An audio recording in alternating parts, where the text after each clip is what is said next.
You are sitting across from a baby, you cover your face with both hands, 1 second, 2 seconds, you drop them. Boo. And the baby absolutely loses it. Full body delight, kicking legs, a gasp that tips over into a laugh, arms reaching toward you like you've just performed a miracle. So you do it again. Same reaction, you do it a third time, same reaction. You do it 14 more times, and it is still working. And at some point you stop because your arms are tired, not because the baby got bored. Every adult in this situation reaches the same conclusion. Babies are simple. It's a surprise. They can't remember your face was there. The surprise resets. It's sweet. It takes 30 seconds to set up, and it requires roughly the cognitive processing of watching a ceiling fan. You are not doing neuroscience. You are killing time until someone else takes a turn. Here's what developmental neuroscientists have actually found when they put infants in brain scanners and mapped what is happening during peekaboo at the neural level. The reaction isn't primitive, it isn't simple, and it has almost nothing to do with surprise. The real question is what peekaboo is actually building inside that developing brain, and why evolution wired babies to find it this rewarding. The answer runs deeper than anyone who has played this game has ever suspected. The explanation you will hear from almost every source, from parenting books to pediatricians to well-meaning relatives, traces directly back to one man. Jean Piaget, the most influential developmental psychologist of the 20th century, whose stage theory of cognitive development remains a foundational framework in early childhood education worldwide. Piaget observed that infants under roughly 8 months fail to search for objects once those objects are hidden. He concluded that young babies lack object permanence, the mental understanding that a thing continues to exist even when you cannot see it. In this reading, peekaboo works because the baby genuinely believes you have ceased to exist behind your hands. You reappear, and they are flooded with relief and shock in equal measure. This explanation has been repeated so often, printed in so many books, delivered by so many well-intentioned grandparents, that it has the texture of settled fact. The problem is that the research stopped supporting it decades ago, and the field largely moved on without telling parents. Beginning in the 1980s and accelerating sharply through the 90s, research teams using preferential-looking paradigms, a methodology that tracks where infants direct their gaze, and for how long, found that babies as young as 3.5 months already demonstrate object permanence. 3.5 months is less time than most parents spend on maternity or paternity leave, and yet a brain that age is already representing the continued existence of hidden objects. The Piagetian timeline was off by nearly half a year. Your baby isn't delighted because you came back from nowhere. Your baby is playing the most cognitively demanding game their brain knows how to run. But here's where it gets genuinely strange. Because when researchers stopped asking whether babies understand object permanence and started asking what peekaboo is actually training, what they found in the data rewrote the entire developmental model. Researchers at the University of Cambridge, working alongside teams at the MRC Cognition and Brain Sciences Unit, began studying peekaboo not as a test of conceptual understanding, but as a contingency training loop. An interaction structure that teaches the infant brain one of the most foundational lessons available in the first year of life. Their work, published in developmental science journals examining infant attention and response patterns, used the violation of expectation methodology to map how babies respond not just to the reappearing face, but to the reliable relationship between their own attention and the world's response. What they found reframes the entire game. When you cover your face, the baby's brain does not go blank. It immediately generates a prediction. The face will return. That prediction is an active neural event, a piece of information held in working memory under conditions of uncertainty. When your face reappears exactly as predicted and returns with an exaggerated expression and an unmistakable social reward, the brain registers something precise.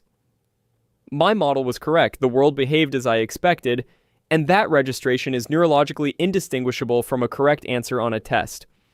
Reward circuitry activates. The dopaminergic system responds. The baby wants to run the experiment again. Not because they forgot, because being right feels good, and the wiring that makes it feel good is being reinforced with every cycle. Think of the developing prefrontal cortex not as a sponge passively soaking up experience, but as a hypothesis testing engine running thousands of small experiments every waking hour. Peekaboo is one of the cleanest experiments available to a 6-month-old. The variables are controlled. The result is reliable, the feedback is immediate and unmistakable. Infants as young as 2 months have been shown to detect contingency, meaning that within 8 weeks of birth, roughly less time than most people spend learning to drive, a brain that cannot yet hold its own head up is already running statistical models about cause and effect. Your baby isn't experiencing surprise. Your baby is experiencing the neurological reward of being right about the world. Now, I need to tell you about what happens in the brain during that specific moment of hiddenness, because it isn't one thing. It is a cascade. And the order in which it fires tells us something striking about how human beings learn to trust. Research drawing on infant cognition work at the Institute of Child Development at the University of Minnesota, alongside the broader predictive processing literature in developmental neuroscience, has identified something that cuts against almost every adult intuition about this game. The most neurologically active moment in Peekaboo is not the boo, it is the pause. That 1 or 2 seconds of darkness while your hands are covering your face produces the highest measurable cognitive demand in the sequence. The infant's prefrontal cortex, the region of the brain responsible for working memory, anticipatory planning, and sustained attention, is working hardest during the part that looks from the outside like nothing is happening. This maps onto a framework neuroscientists now call predictive processing, the brain's fundamental operating mode of generating a model of what will happen next, then comparing incoming reality against that model in real time. The pause in Peekaboo is the brain holding a mental representation active under conditions of uncertainty.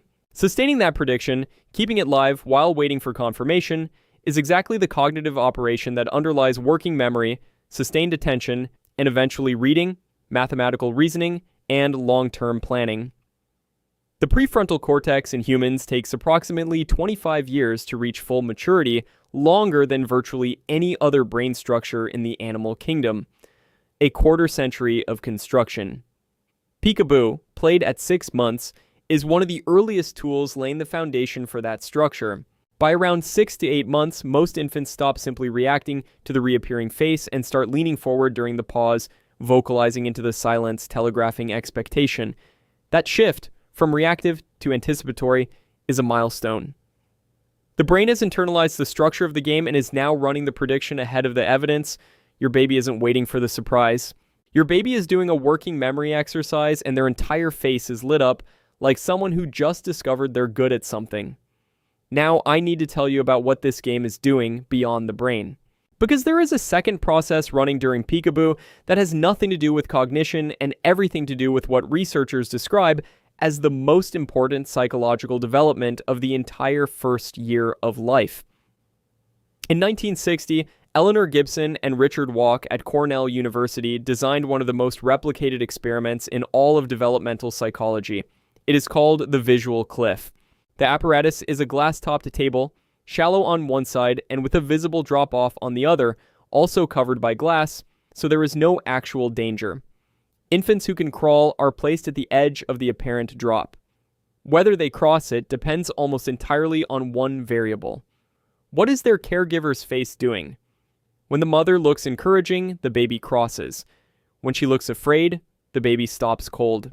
The face is not decoration, the face is information. The face is the entire decision.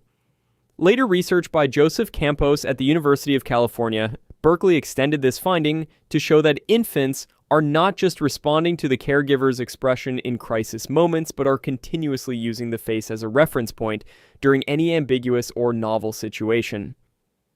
Researchers call this social referencing.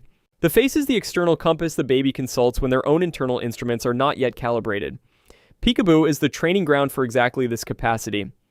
Every cycle of the game, face present, face gone, face returned with a clear and readable emotional signal, is calibrating the infant's social referencing circuitry.